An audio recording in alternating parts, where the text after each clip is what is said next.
Welcome back to episode 42 of Miles Better. This is a podcast where we dive into people's training blocks of their significant race performances and then compare that to some of the other training that they've been doing and try and unpick what the levers are that help them lead to a breakthrough, essentially. So we started this format last week with my own running data. This week, we're going to dive into Josh's data for his 2018 London Marathon, where he put together a super solid block and then managed to run a 2:32 in exceedingly hot conditions where everyone was going backwards, pretty much except for Josh. And we can dive into that a little bit. What were your recollections of the day, Josh? A lot of the race day, I remember it being exceptionally hot. It was the hottest London Marathon's ever been. I think it was about 24 degrees, which might not seem too hot compared to the broad scope of all marathons that have ever happened. But it was after a very chilly winter. It had been a very cold winter all the way. London Marathon's in April, and it had been a very cold winter all the way through January, February, March. And then it got hot just a few days before, like in the last 5 days before. So very few people were heat adapted going into the race. I was exceptionally heat adapted because I had gone out of my way to do really strong. I was doing quite extreme heat training at the time. So my memory of the race was that although it was a hot race, I really overperformed relative to the rest of the field. And that made it a completely unique experience for me because I'm just looking through my actual finish position here. I came 46th. So in the entire race, or in the entire race, 46th at London Marathon, it was by far my best performance relative to the rest of the field. And London Marathon's a 40,000, 50,000 person event. It's huge. And when you're up in the top 50, you've really got the course to yourself.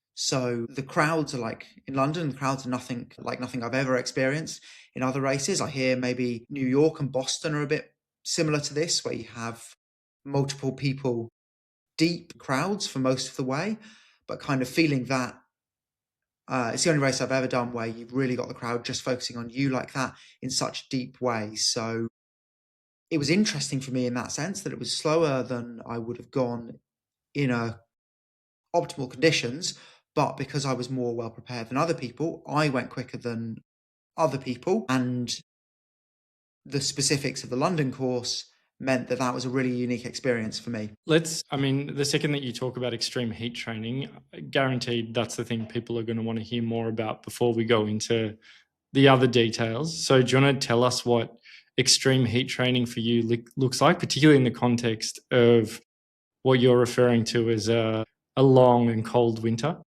Yeah, it's a good question. So for me, that extreme heat training involved wearing more layers when I was running.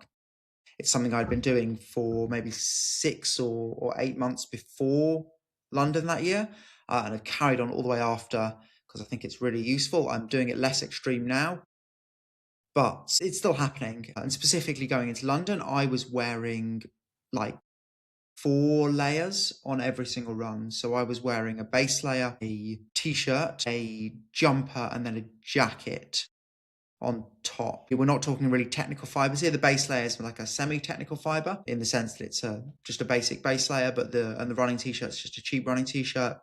And then the jumper is just like a standard, like a hoodie, of cotton hoodie, and then a semi-technical jacket on top. And then you've got a beanie, and you've got gloves on, and you've got thermal running leggings on. Yeah, right. So you're getting really hot. 4 layers on your top half, hat and gloves. Even in, well, it was a cold winter for the UK, but it was probably only like 0 degrees, let's say. So not cold compared to what many parts of the world can get to, but in 0 degrees, if you've got 4 layers on, you're getting very warm when you run. Very, very warm. So you'd finish, midway through a run, you'd be sweating through, presumably. Within a few K, it got to the point. So interestingly, this was in the last week or so of training, I was called up to jury service. And when you go through I was getting the kilometers in by run commuting. So I run to the courthouse, and when you go into the courthouse, it's like airport style security, right? So you put your bag through the scanner, and they often search through your bag, and you're allowed to take liquids in and stuff like this, but they really do rummage through your bag. And I had a shower in the gym down the road, stuffed my running clothes that I had done, maybe 18Ks or 10Ks, depending on how far I had run to the courthouse, stuffed that in the bag, put it through the scanner. And after about 2 days, the security guards pretty much stopped opening my bag because it was just full of these horribly wet, sweaty, smelly clothes, which would then get stuffed into the bag. And at the end of the day, I would have to put them back on. It was pretty grim. I'd put them back on. I mean, you were young, right? You were what, early 20s, 20 odd? Yeah, probably 2019, maybe not 19, maybe 2021. So yeah, and to be fair, you put your it's a really unpleasant feeling putting wet running clothes back on after a long day. But to be honest, within 2 kilometers, you're sweating anyway. You don't really notice that you smell. And I was running through the countryside, so it's not like I was bumping into people and anyone else was having to suffer my horrible sweaty smell. And then you get home and the clothes just go straight in the washing machines. Yeah, like I think probably 99.9% of people listening to this will agree that that is disgusting. And the common sense thing to do would have been take a second change of clothes Yeah, but then you have for to the run on the way home. Yeah, Oh, well. you have to carry your jumper and if you're taking a full set of clothes, it's quite a lot of weight to be carrying. I was already carrying my lunch and I didn't really need anything else for the day, but you know what I mean. I was already carrying stuff, and I was young, and maybe I wouldn't do that nowadays, but it worked. This was like extreme Josh, where the number one priority was getting and nothing else really mattered. Everything else was secondary to that, right? Exactly. Everything else was secondary. I had no real focus other than running, and it really paid off. Why don't we talk a bit more about the race and then work backwards from that? Because I think this is one of the performances that you're probably the proudest of. Yeah, it really is. I'm now just trying to find. I've dug through the old London Marathon results, and I'm trying to find. I seem to remember that they used to have a stat for how many people you overtook compared to what overtaken by in the first and second halves. And this is where the race went really well for me. Yeah, here we go. So in the first half of the event, I was passed so in the second half of the event, really, after the halfway mark, I passed 78 runners rather, and I was passed by 2 runners. So I ran not quite a flat race. I think it was kind of what did I go through halfway, and I finished in 2:32:51, and I went through halfway in 1:15:45. About a minute positive split, just a bit over. About a minute positive split in 24-degree heat is pretty good. I mean, that involved me starting, more conservatively than almost everyone else. I remember really distinctly the first 5K I was actually running with another friend I was running with at the time. We did the first kind of 5K together. We were just running along, chatting. It was super chill. And London's really busy, a lot like Berlin or one of these other major events. And I was in the melee, in the masses of people there. We were running together and we kind of comparing results. And he said, "Whoa, if you're going for about 2:30, you really need to, get your skates on." So I got my skates on, dropped the hammer. You've done kind of like a bell curve where you started slow, you got progressively faster towards halfway, and then at about 30K got, slightly slower for the remaining 5K splits. Yeah, exactly. 100%. That's exactly what happened. and the first 5K in 1820, 1822, and the last 5K in 1835. So the first and the last 5K were about the same pace. And in the middle, the quickest 5K segment in there was probably about 1745, 1730, something like that. Yeah, 1730, I think, at around the halfway point. So really quite well paced as a result of starting quite conservatively. And although that heat came back to bite me, because I started quite conservatively, it didn't come back to bite me too hard. Yeah, not too hard. I mean, the race was an amazing race, Michael. The feeling of running totally by yourself through these streets is quite something, because they're such dramatic. The course is set up for thousands of people, but you're totally solo. So you've really got what feels like the whole crowd, thousands of people cheering for you, and you're right on the limit. It was quite a feeling. It was a lot of fun. Yeah, I mean, coming 46th at London, given there's so much depth with all the club runners as well, quite impressive.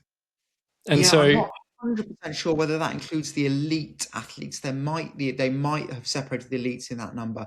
That's the number that's just on the website now. There might have been 20 odd elites ahead of me who were on the elite start line. But at that point, I think I can be pretty pleased with the fact that I care about how many elites there were in the field. yeah, nice. And so I guess you've touched on that you credit your performance relative to the rest of the field to the heat training, but obviously you needed to do the training in order to get yourself in and around those areas.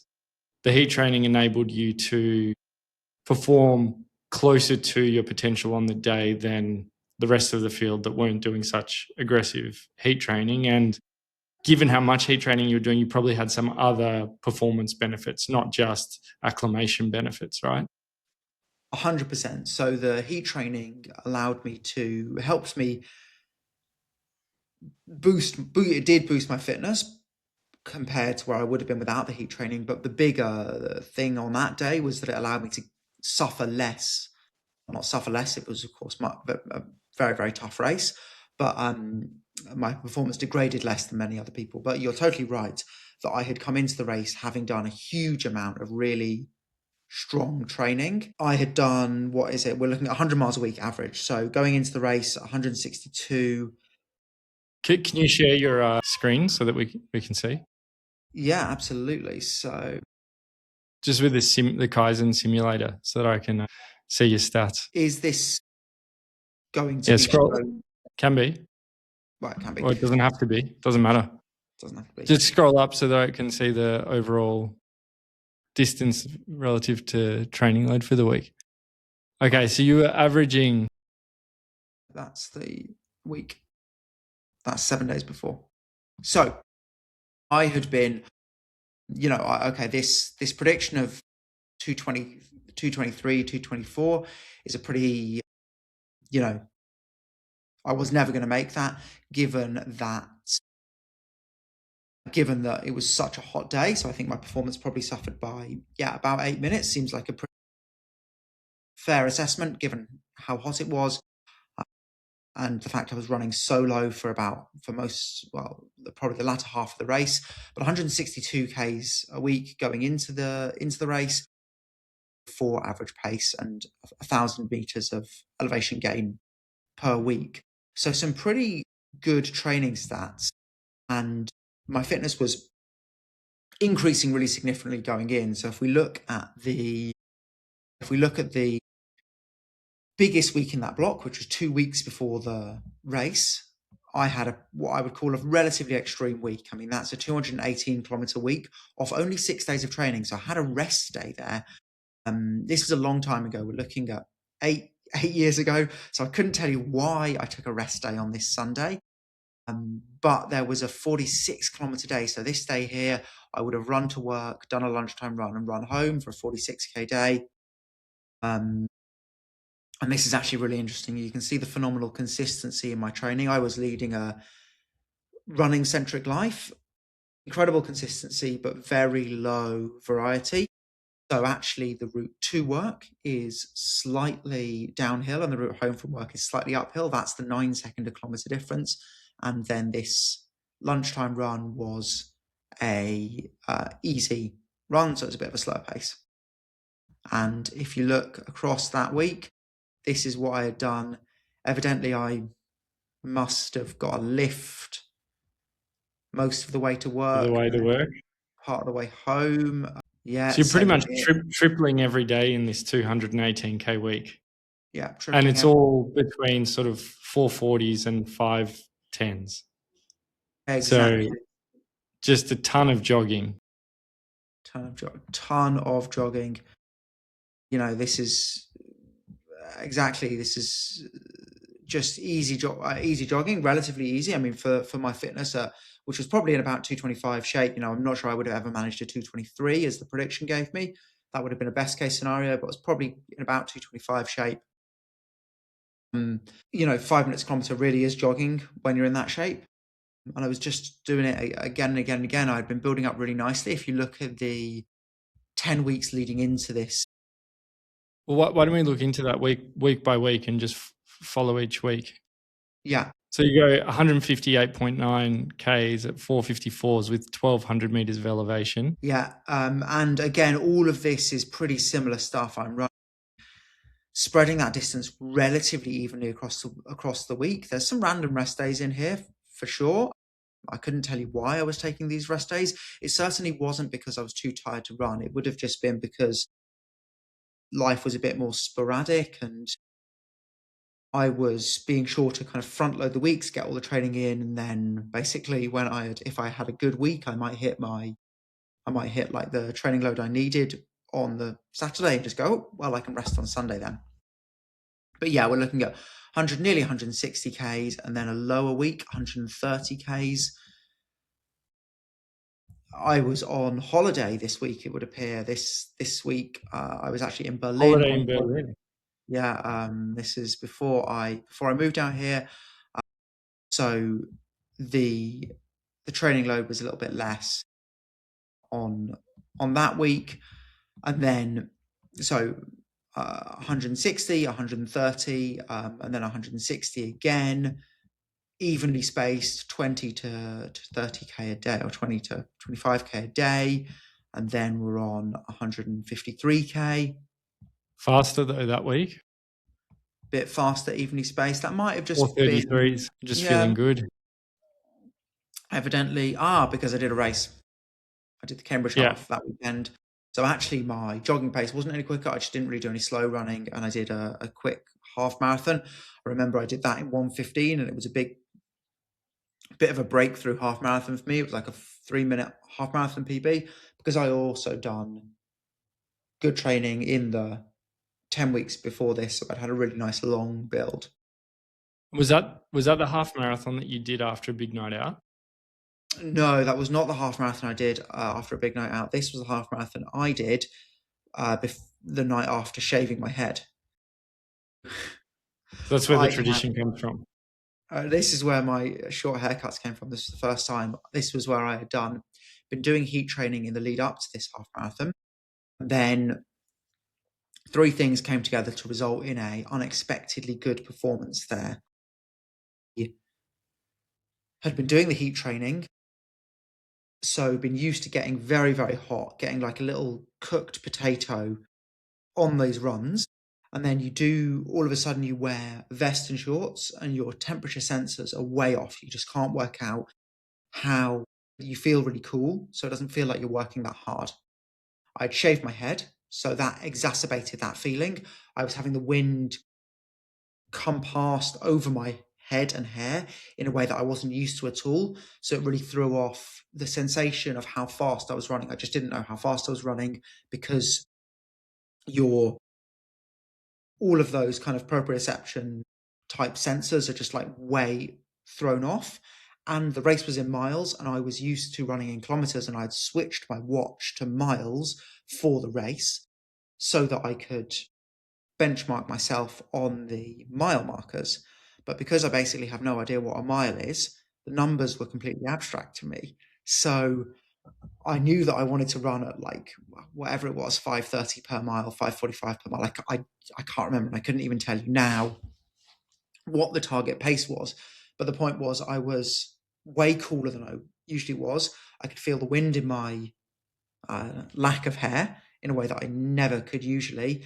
And none of the numbers meant anything to me. And I was way fitter than I'd ever been in a race before then. So I went just without I was able to shake off any expectations of how quick I might go because I had no idea how quick I was going. Yeah. Also, it looks like from your description there that it was quite cold if you're saying the snow's just cleared for the race. So you got the benefit of being super heat adapted, it being really cold. The other proprioceptor benefits that you mentioned, plus being completely confused about the pace you're running. So all you could do was run to feel, but your feel was impaired because you weren't quite sensory Yes, adapted to I the mean, conditions. almost. I would say all I could do was run to feel, but I was able to genuinely run to feel because I wasn't burdened by any preconceptions. So that really worked out well for me because I just pushed and I wasn't scared to push because I wasn't looking at a watch going, "Oh, wow, this is faster than I think I should be going." So that was a good week. Yeah, so I guess accidentally, this all comes together to make a really nice training block. I've done a tune-up half marathon accidentally. I didn't plan to do this as a tune-up race for London in 6 weeks' time after that, 8 weeks' time, but I did. And then the week after that, 167 kilometers, 4:43, very standard. So, I've done a half marathon PB, and then the next day I did a 24K day. So Pulling really, again. that week, 24, 25, 26, 24, 24, randomly Saturday a off. rest day on Saturday. Oh, and then a marathon on Sunday, a rest day for the marathon on Sunday. Right. That's a jogged marathon at 4:44s. Yeah, I was pacing my dad, I think. It's a tough marathon, the Cambridge Marathon there. It's off-road for lots of it. But really, yeah, so this is quite that's a good week. I've done 25K a day, rested on Saturday, and then done a marathon on the Sunday. You do your marathon on the Sunday, and then you're straight back into a 28K day, 27.8K day the next day. I must have got a lift halfway to work and then run all the way home from work. So that was a 180K week.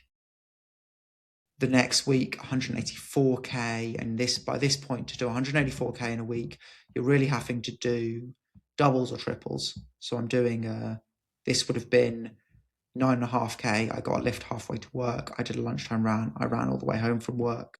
So the interesting thing here is that when you talk about heat training, like most of the studies that are out there, not having more than, I don't know, 5, whether passive or active, no more than like 5 sessions a week in which they're like trying to create the stimulus. And you're doing it, somewhere between 15 and 18 times a week, potentially.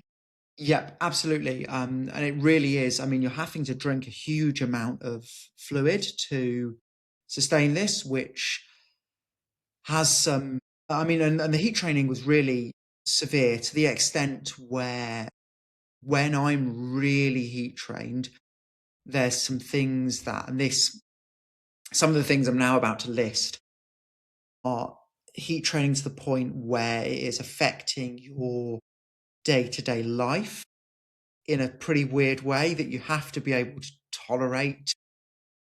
And I suspect most normal people would not. So, for example, overnight, your body temperature fluctuates a little bit more than during the daytime, right? During the daytime, your body temperature stays a little within a slightly tighter bounds, right? So if you start to get a bit hot during the daytime, you'll take a jumper off, or if you get a bit cold, you'll go make a cup of tea, and your body temperature stays a bit more flat overnight because you're not conscious. you're not awake, and your body temperature fluctuates a bit more. When you get really, really heat trained, like I was here, your sweat threshold decreases. So the body temperature at which you start to sweat decreases. You start to sweat earlier and more aggressively. So the threshold at which your body, when you're sweat trained, you're not actually resisting sweating. You actually sweat more, you sweat more heavily, and you sweat earlier, but it's less salty sweat because your sweat glands are really well trained. So in the night, just because of that natural fluctuation in body temperature, you wake up and you're just drenched in sweat. It's like you're ill. It's like you've got a cold. You know, when you're ill and you wake up and you're just covered in sweat. It's like that, except every single night, which is pretty grim. Maybe if you've got a partner sleeping next to you, they might not tolerate that. You are starting to sweat very aggressively as soon as you exert yourself at all. So walking up a single flight of stairs, I mean, I was exceptionally fit. Normally you would associate heavy sweating from walking up a single flight of stairs with someone who's really, for whom that is a high physiological load.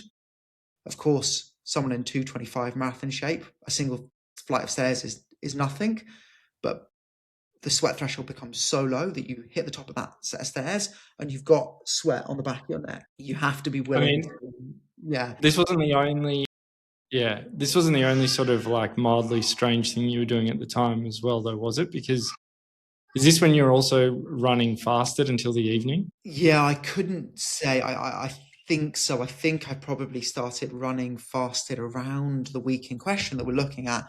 I suspect around this week I went into a lab to help someone out with some physiological testing, and I think it was around this week, but I could be a year out here. I might have started a year before, a year afterwards, but the point is I was willing to do pretty extreme things to my body for the performance gains.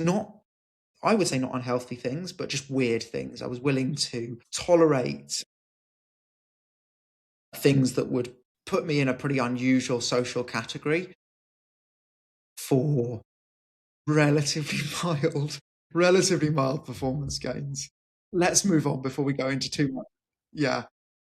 Yeah, well, I guess when you're 19, 20 years old and you're really into one thing, you can be afforded to do something a bit extreme like that. But it's probably something that no one's doing when they're a little bit more, I guess, well integrated into society.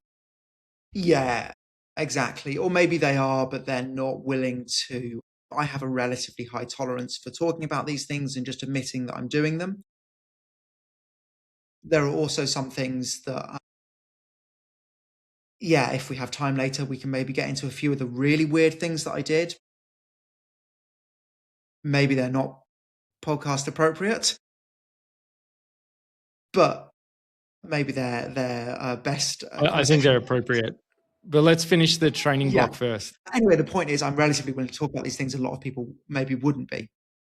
The last few weeks of this training block are 166 Ks, 3 weeks before the event, spread heavily front loaded. God, what was I doing this week? 36K, 31, 31, 31, 37, and then a rest on Saturday and Sunday. Who knows? Who knows what I was playing out there?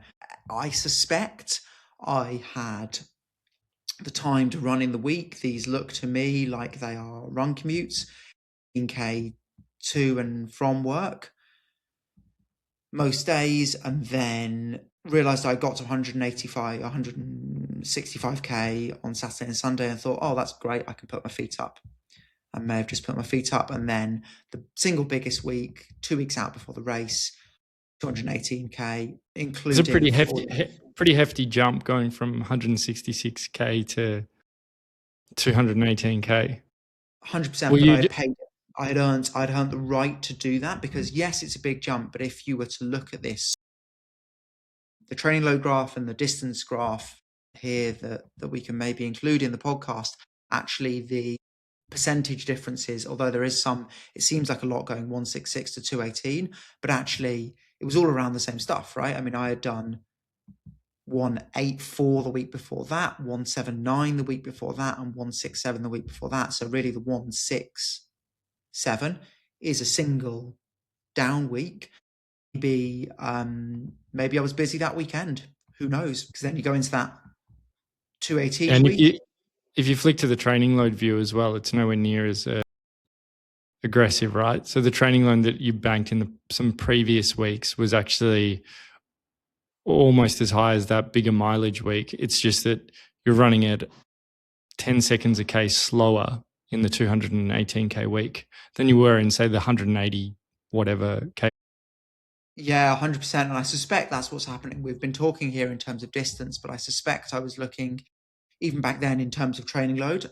And if you look here, you do see actually the training load is relatively flat because I had built such a good base before this, so I didn't need to ramp up my training load too quickly. But there is a ramp up in the training load across these weeks, with the most impressive training load being in the month before the race. What did your taper week look like? Let's see. This is actually not the taper week. The taper week is the week off the end. Well, the race week is the week off the end here. So this is 2 weeks before the thing. It looks like a big reduction in training. It's still nearly 100K. So this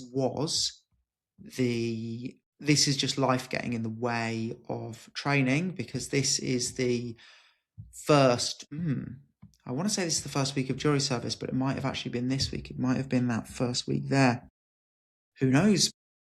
Who knows why I did 2 weeks out? It wasn't taper preparation for London, really. So not an intentional 2-week taper. Not an intentional 2-week taper. But it might have become quite a good taper. Might have accidentally become quite a good taper. Yeah, interesting. Yeah, it'd be interesting to know why. But still, 100Ks at 451 per kilometre, so still a substantial amount of training. Now, if you then go to the prediction graph, so that we get the aggregate view of your training. So yeah, it has you at 162 Ks, 444s, 1,000 meters of elevation on average. Which races should we then compare that to? Should we just have a quick look? Yeah, well, I mean, just before we compare it to other races, let's first just quickly look at this heart rate graph and see how nice it is, how nicely this heart rate graph and this prediction graph overlay on each other, right? The prediction improves, and then there's my response to training kicking in with that prediction.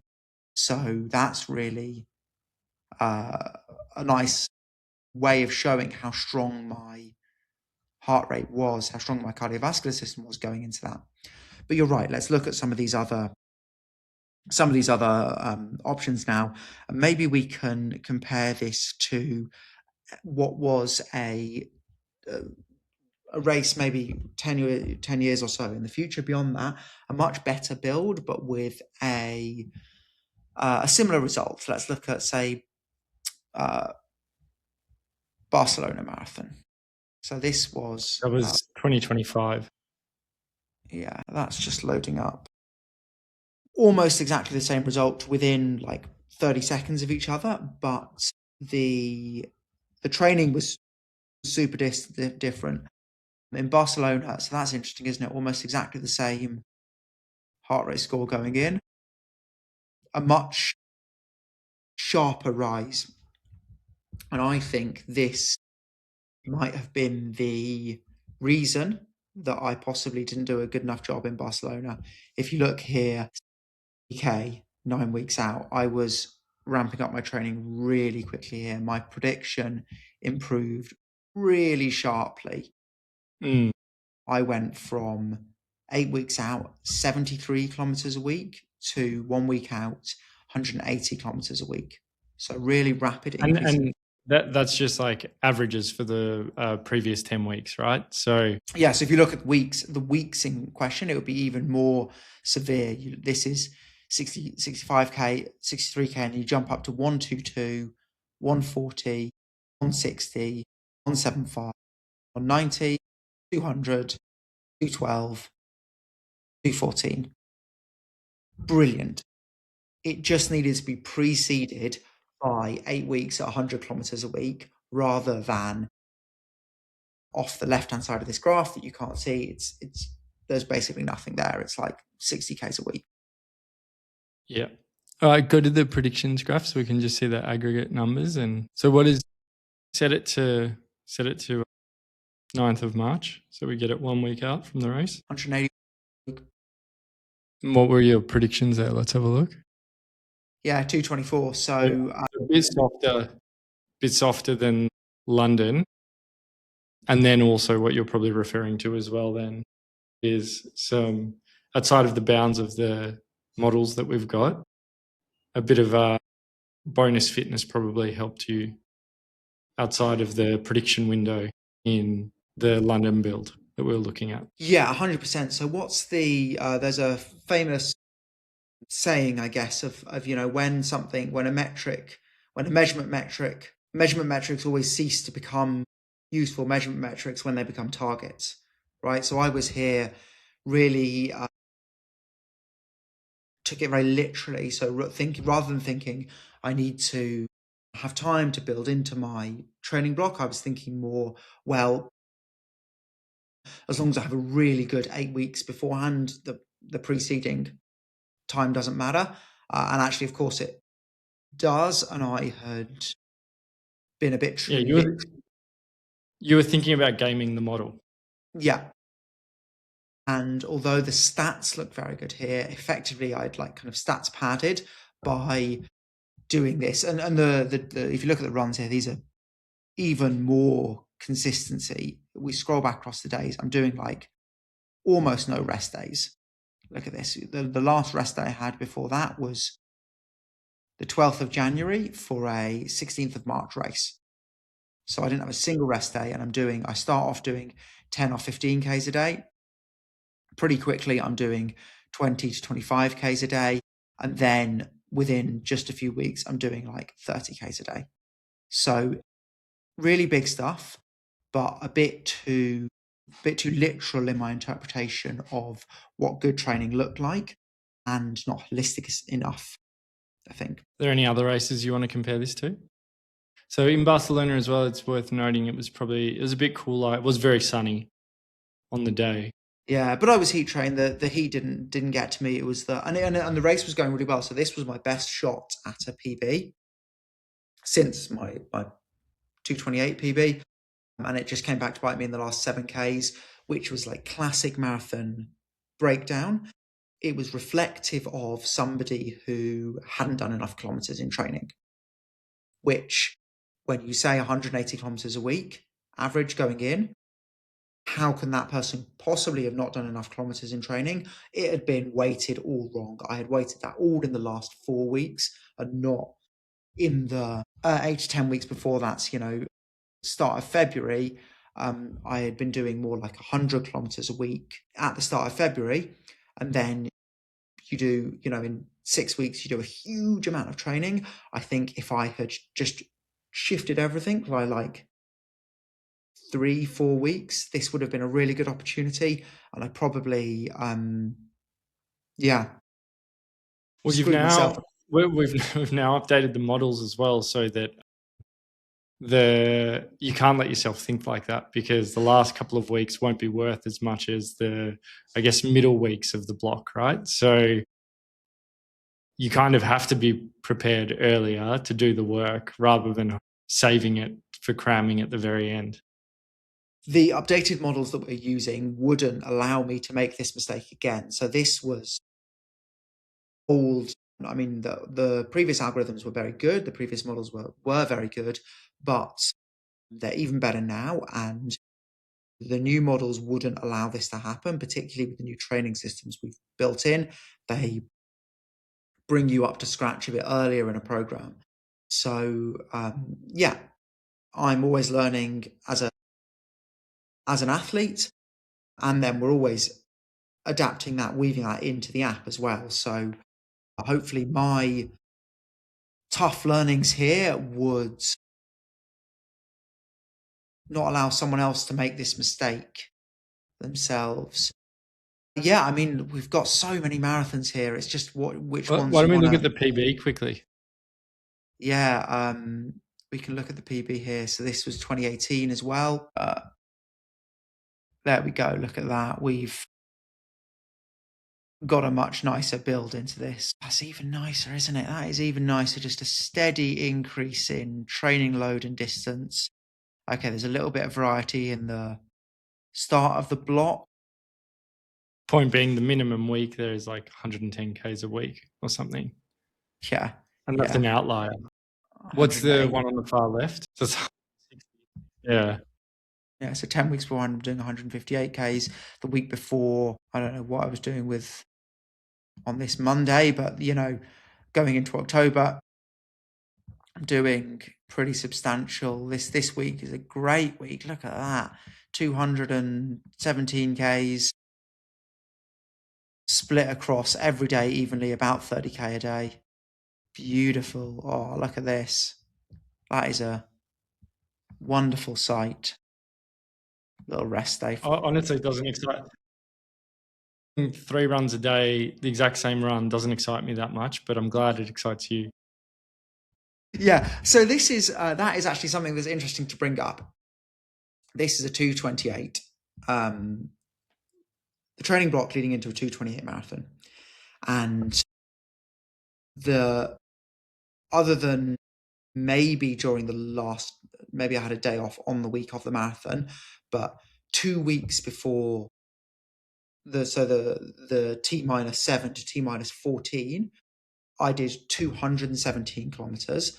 And the last rest day I had before that race was for a race on October 16th, was September 8th, where I had, for whatever reason, a random rest day there. I can guarantee that wouldn't have been intentional for any reason other than I would have been too busy to run on that day, because I still ran 150 Ks in the week. And it wasn't like I was taking rest days here. Before that, it was back in August. So between the start of September and a race on the middle of October, I had one rest day. And every other day, not just one rest day, but there is barely a day below 20 kilometers. One or two days below 20 kilometers. You're really thinking about your training as, how do I keep my days as similar to each other as possible so that I can accumulate a certain load in a given week? Yeah, 100%. That's if you want to train like Josh in that way, you can just pick the even spread training system in Kaizen, and it'll distribute your training across each day in the week that you want to run evenly in the exact same way. It was true even spread. And even my 5Ks were not particularly fast. So you look at I wasn't doing any speed work at all. I can promise you, I didn't have access to a track. The only speed work I was doing, if you can even call it that, was park run, where I would turn up. 17:30 park run. Yeah, I'd run as hard as I could on a Saturday. And these are quick courses here. This is either Cambridge Park Run or Leeds, 17:30. Which is within a second or 2 kilometer, the same pace I raced my marathon at. But on very, very tired legs. Because you just can't. Yeah, you just can't. So yeah, that's a 17:30 park run. That's 18 minutes. 18 minutes. So you're not getting bang for your buck from your park run performances in this build-up at all. No, the park runs are pretty poor, and it really is. There's almost nothing. I think I did like one. I remember visiting a friend,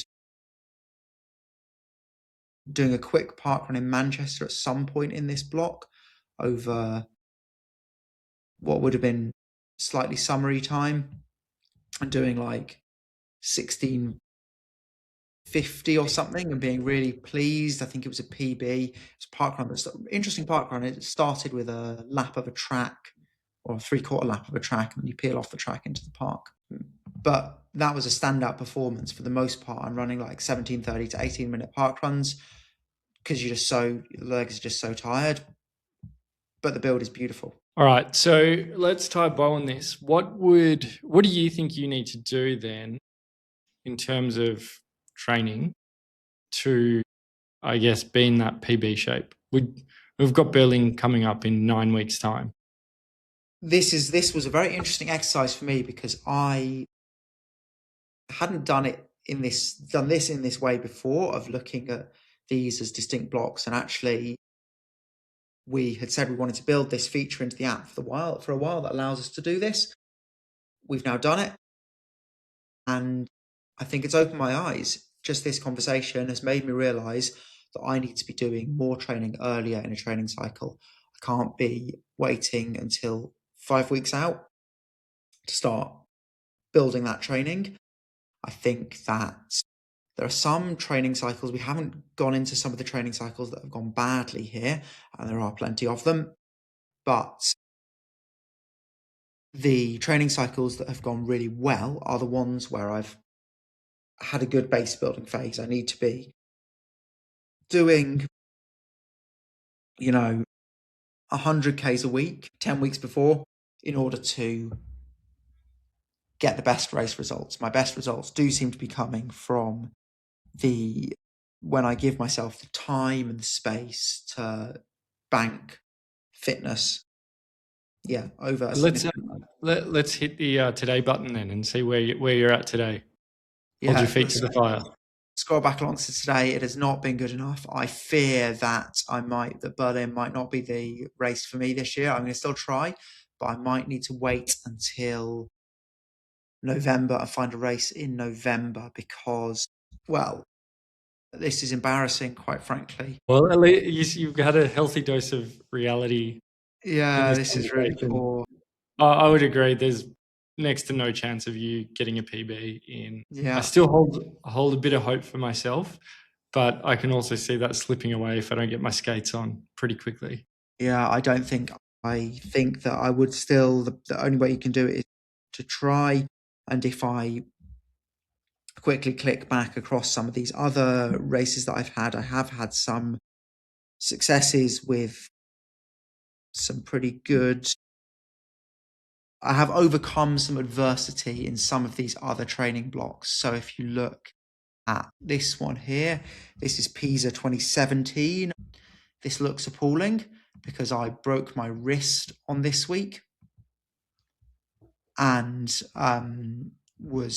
had surgery here. So, that means your fitness takes a real dip. So here, I'm in about this shape now, and I built up to a PB result there across this amount of time. So there are some training blocks here where I've overcome some real hiccups to produce some really strong results. Some races where I had patchy training. This is actually just before that Pisa one where, this is the flip side of that. Good build, broke my wrist. So there is Raced the marathon 2 weeks later. Yeah, I raced a marathon 2 weeks later. So my arm was in a brace. As I was racing, I was very scared of falling over. So my point is there are some training cycles in here that we've not dug into the details of, where I've overcome adversity, where I've not had perfect blocks going in and still produced really stellar results. Maybe not PBs, but some really stellar results. So I'm not down and out. I'm definitely not down and out. This is, you don't look at this and think this is an amazing training block. I'm coming out of fitness. I'm losing fitness all the way, but I managed to just, like at the last few weeks, get a bit of training in and catch up again. But you've got to take it seriously.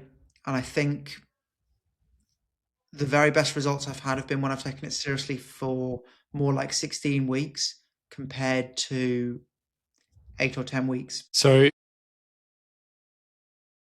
cool. So you're going to go for it.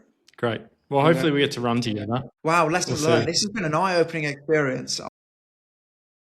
I've never looked at all these races like this, and this has genuinely been, I'm shocked at how hard it's going to be to get a PB. So why don't we wrap it up then with some of your more controversial training strategies or tactics that you've employed over the years? And we can preface it by saying that it's not advice in any way, shape or form. And I'd probably go so far as to actively warn people against doing some of this stuff if they don't want to compromise their health. Well, let's not talk about the ones. Let's do some of them. Do we want to do embarrassing, or do we want to do health um, health asterisks? Let's Mate, pick you've run like something. 30 marathons. So I think just impart some experiments that you've done that are on the more interesting side, and whether they paid off or not. Being being willing to do things that other people aren't willing to do is a bit of a superpower, because it allows you to eke out a bit of performance where other people aren't willing to do it. So, for example,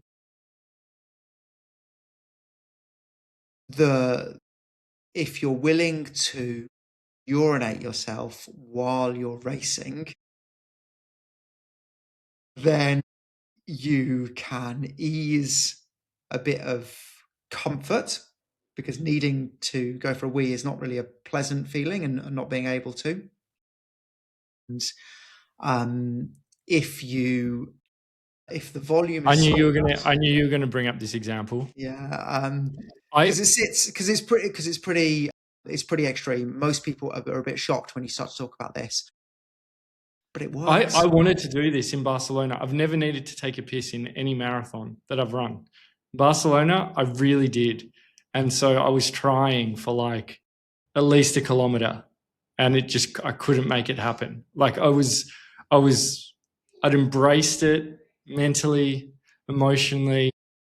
I cared very little for what anyone would think of me, and I had to stop at the first like porta potty I saw Yeah, after willing it to happen for a while, and cost me 90 seconds. So yeah. And the asterisk is, I would say, is that actually, there is an element of social, like, whilst I don't care what some external person thinks of me, in that if a spectator sees that I've uh, peed myself, I don't care about that. But there is you do have to be polite to your fellow runners. So it's not about just when you're in the middle of a crowd, like, when you're running along, that's not fair to your fellow competitors. So when I have employed this tactic in the past, you make sure that you're not around within a splash zone of anyone else, basically. common decency. I mean, there's also water cups that you can pick up at a next aid station to wash yourself down anyway. Yeah. And What else do you got? well, being really the fasted running is, I found, really a bit of a superpower as well. But again, that's something that I would really caution against doing, because it involves, pretty you've got to be pretty careful when you're employing that, and it's not the kind of thing you're able to do if you really are willing to do pretty extreme things. But yeah, I wouldn't necessarily advise it in general. What else? I mean, I I've inadvertently done that, and it ended poorly for me, yeah, purely because the way that I was training for that same Barcelona marathon was get up as early as I can, save as much time as possible, run as much as I can before, my family wakes up. And that got me into actually a fair bit of trouble where I was, you know, energy deficient. So I don't so really want to so, do. so not smart, not a generally good idea. But then also just how you approach your running. A lot of this, look, we've got a 213-kilometer week here. This was Kiel Marathon. Okay, I underperformed on the day, but how you getting some of this running in is by taking every single opportunity you possibly can to run, and not worrying that you uh, look or seem a bit weird. So if I'm going out for a meal, I'm running to the restaurant every time. If it's possible for me to do that, I'm running to the restaurant. And the number of dark corners in the street that I've kind of quickly got changed in before entering a restaurant is like, you have to be willing to turn up at a restaurant and either get changed go straight to the bathroom in the restaurant and get changed in the bathroom, or get changed, change your t-shirt and, like, outside on the street. And you look a bit weird doing that if you arrive at the restaurant a bit Maybe sweaty.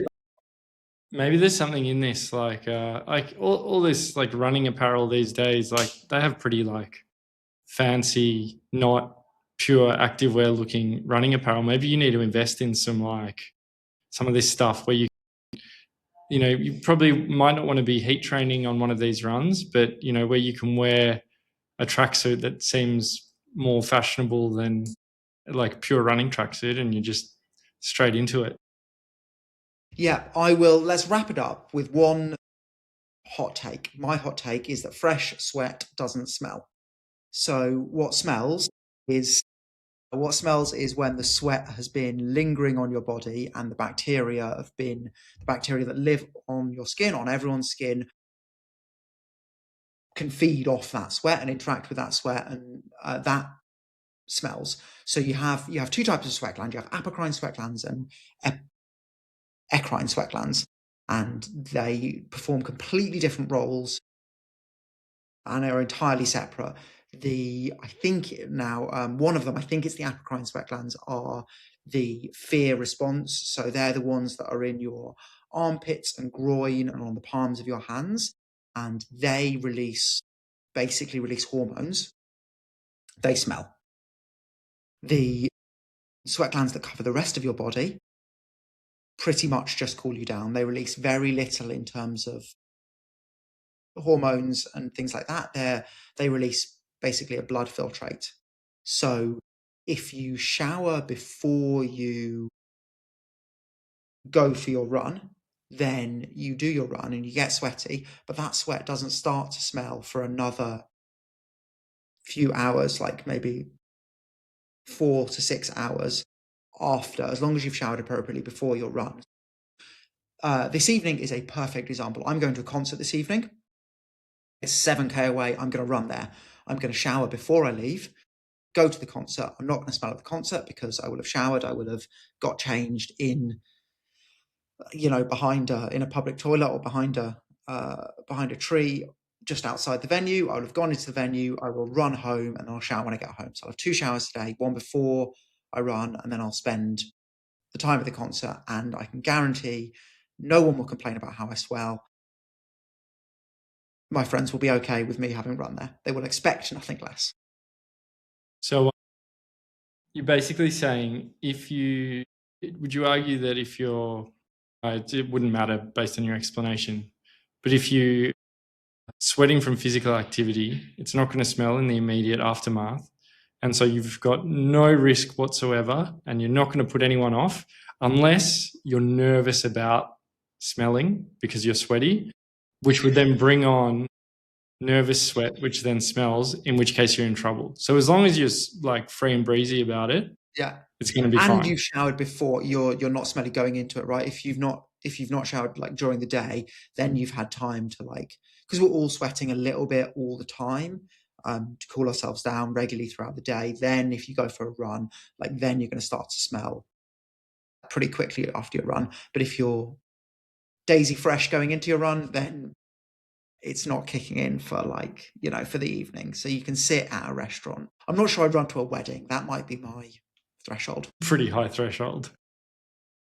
What's the concert? It's a really good band or singer called Lemony Rug in Berlin. Free concert this evening. Should be really good fun. All right. Enjoy. And we'll do it all again next week. Yeah. See ya. Thanks. Bye.